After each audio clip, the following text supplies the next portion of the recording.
여러분, 하나님을 위하여 충성하는 많은 일꾼들이 왜 지친 줄 아세요? 오늘은 이것에 대해서 말씀을 드리려고 합니다. 들어가 보시죠.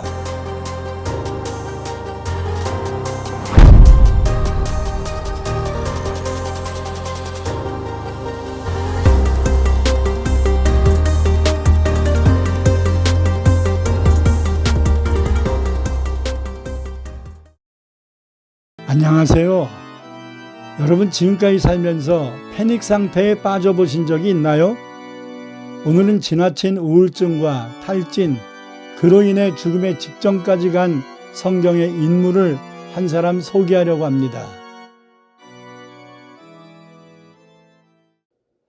구약 성경의 대표적 선지자인 엘리야라는 사람입니다. 열왕기상 19장 4절을 보면 엘리야는 이렇게 기도하지요.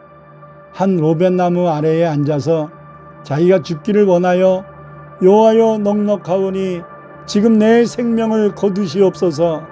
나는 내 조상들보다 낫지 못하나이다 라고 절규하고 있습니다. 놀라운 사실은 죽기를 호소한 이때는 엘리야에게 가장 큰 기적을 체험한 바로 그 다음날이었습니다. 왜 그랬을까요? 능력의 선지자여 기적을 행한 엘리야 같은 사람도 죽고 싶은 극단적인 패닉에 빠질 수 있음을 성경은 말해줍니다. 당시 상황을 잠시 살펴보겠습니다. 북이스라엘은 최고의 악한 왕이라 일컫는 아합과 그의 부인 악녀 이세벨이 통치하고 있었습니다.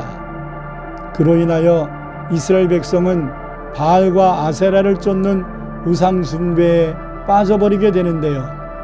이때 엘리야는 아합 왕에게 나타나 나의 섬기는 이스라엘 하나님 여호와의 사심을 가리켜 맹세하노니 내 말이 없으면 수년 동안 비와 이슬이 있지 아니하리라 라고 왕 앞에서 담대하게 저주를 선포합니다.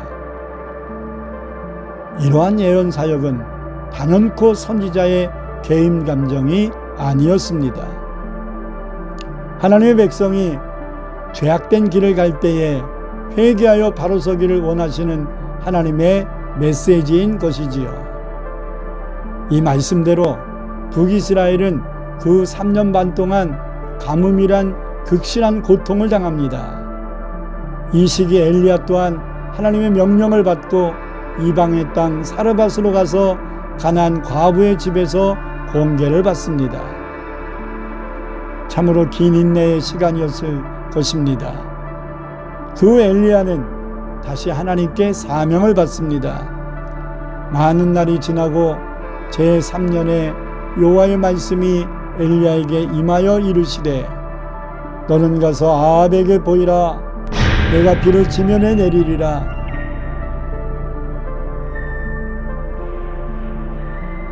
이 얼마나 외치고 싶었던 말씀입니까?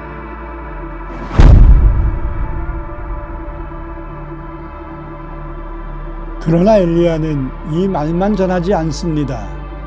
살기등등한 아합에게 당신과 당신의 아버지 집이 이스라엘을 괴롭게 하였으니 사람을 보내 온 이스라엘과 이세벨의 상에서 먹는 바알의 선지자 450명과 아세라의 선지자 400명을 갈멜산으로 모아 내게로 나오게 하소서 라며 신앙대결을 제안합니다. 누가 참 신인가를 겨루어보자는 것이지요. 얼핏 보기에는 대단한 신앙의 행동을 한 것 같지만 엘리야가 백성에게 이르되 여호와의 선지자는 나만 홀로 남았으나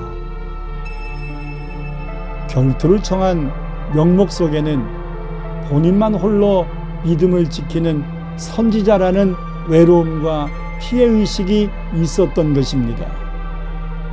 그리하여 갈멜산에서 결투를 통하여 한방에 이스라엘 백성들을 돌이키고 우상 숭배자들을 척결하고자 하는 기대심이 있었습니다. 그래야 송아지 한 마리씩 택하여 잡아 나무 위에 놓고 기도할 때에 불이 임하는 신을 참신이라 정하자고 결투를 제안합니다.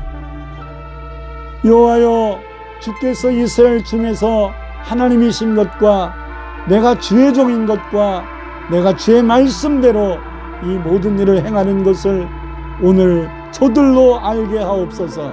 이 한마디의 엘리야의 기도에 하나님은 즉시로 응답하셨습니다. 제단 위에 제물만 데운 것이 아니라 제단 주변에 파놓은 구덩이의 물까지도 다 마르게 하여 주셨습니다. 엄청난 응답이었지만 하나님은 이 방법으로 백성을 돌이키신다는 말씀을 하신 적이 없습니다.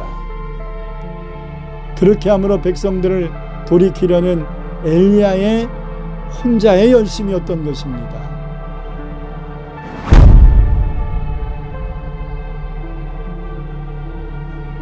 열심히 유별하였던 엘리야는 바알을 섬겼던 450명 제사장들을 기돈 신학가에 내려가 쳐 죽인 것입니다.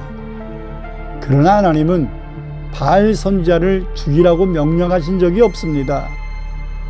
한 명을 죽이는 것도 쉽지 않았을 텐데 450명을 하루에 다 죽였으니 얼마나 강심장이었고 또 이 모든 힘을 쏟았겠습니까? 이러한 열심 배후에는 이스라엘 백성을 빨리 하나님께로 돌이키려는 엘리야가 꿈꾸던 나라가 되어질 거라는 자기 확신이 있었던 것입니다.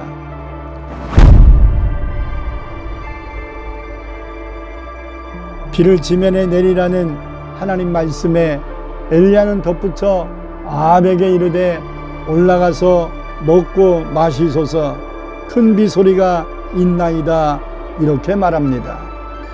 그 속에는 엘리야의 망감이 교차하는 감정이 느껴집니다.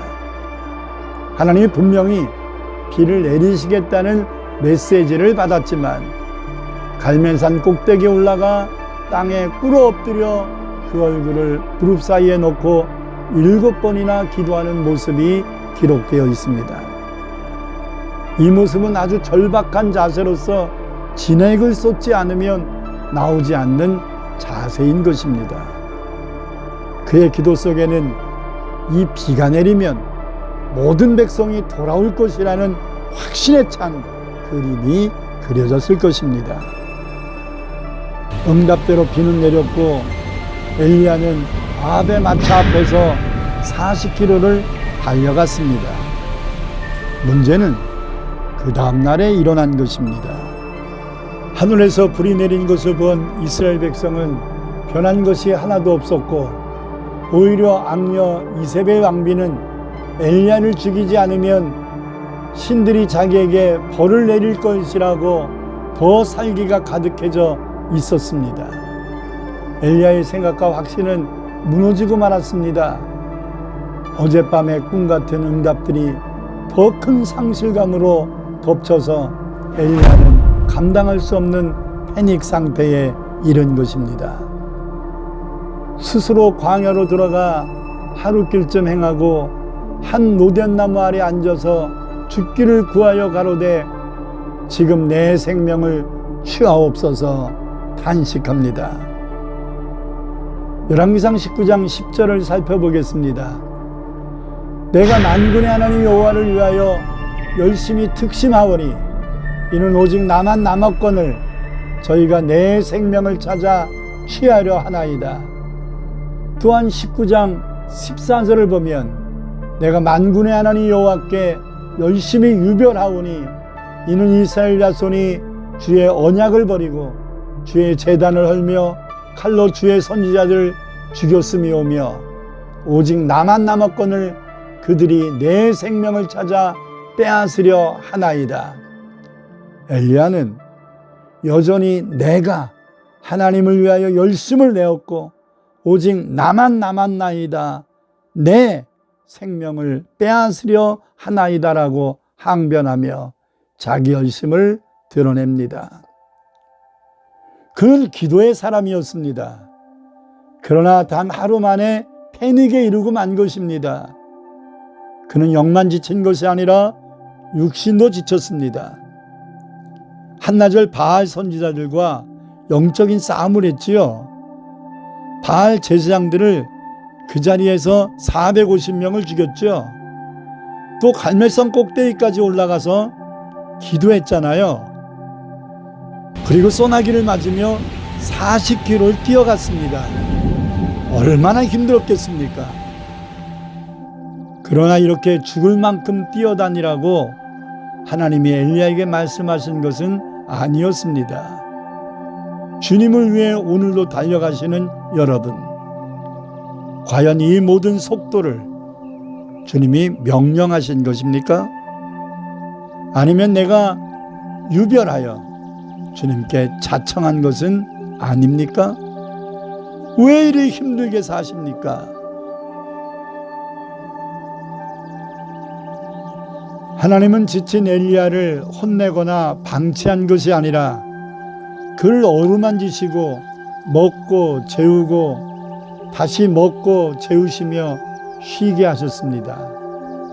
다시 말해서 지친 엘리야에게 내린 처방은 쉬라는 것입니다. 그리고 후에 하나님은 엘리야에게 다시 사명을 주십니다. 열왕기상 19장 15절 18절을 보면 여호와께서 그에게 이르시되 너는 하사엘에게 기름을 부어 아람의 왕이 되게 하고 님시 아들 예후에게 기름을 부어 이스라엘의 왕이 되게 하고 또 사밧의 아들 엘리사에게 기름을 부어 너를 대신하여 선지자가 되게 하라. 하사엘의 칼을 피하는 자를 예후가 죽일 것이요 예후의 칼을 피하는 자를 엘리사가 죽이리라. 그러나 내가 이스라엘 가운데에 7,000명을 남기리니 다 바알에게 무릎을 꿇지 아니하고 다 바알에게 입맞추지 아니한 자니라. 이 말씀은 내가 너에게 다시 사명을 줄 터이니 이제는 지난번처럼 네 마음대로 하지 말고 내가 하라는 것만 하라는 것입니다. 왜 너만 남은 것처럼 너 아니면 안 될 것처럼 탄식하냐는 말인 것입니다. 하나님을 위해 일할 사람이 아직 7천이나 예배되어 있다고 말씀하십니다. 하나님의 일은 내가 하는 것이 아니라 하나님이 나를 써주셔야만 하는 것입니다. 그리고 혼자서 하는 것은 매우 위험합니다. 동역을 해야 합니다. 하나님은 국내 내신 오바댜를 통해 100명의 선지자들을 숨겨 보호하고 계셨습니다. 근데 100명만이 아닌 7,000명이 아직 바울에게 무릎을 꿇지 않았다고 말씀하십니다. 세상의 왕 아람 왕도 하나님이 세우시는 것이고 이스라엘의 왕도 하나님이 세우시는 것이고 선지자도 하나님이 세우시는 것입니다. 이는 하나님의 절대 주권을 말씀하고 계시는 것입니다. 이후로 엘리야는 크게 깨닫고 내가 하나님보다 너무 앞서갔구나. 이제는 하나님이 시키시는 일에 묵묵히 순종해야겠다. 그리고 나만 남은 것이 아니니 찾아봐야겠다고 생각했습니다.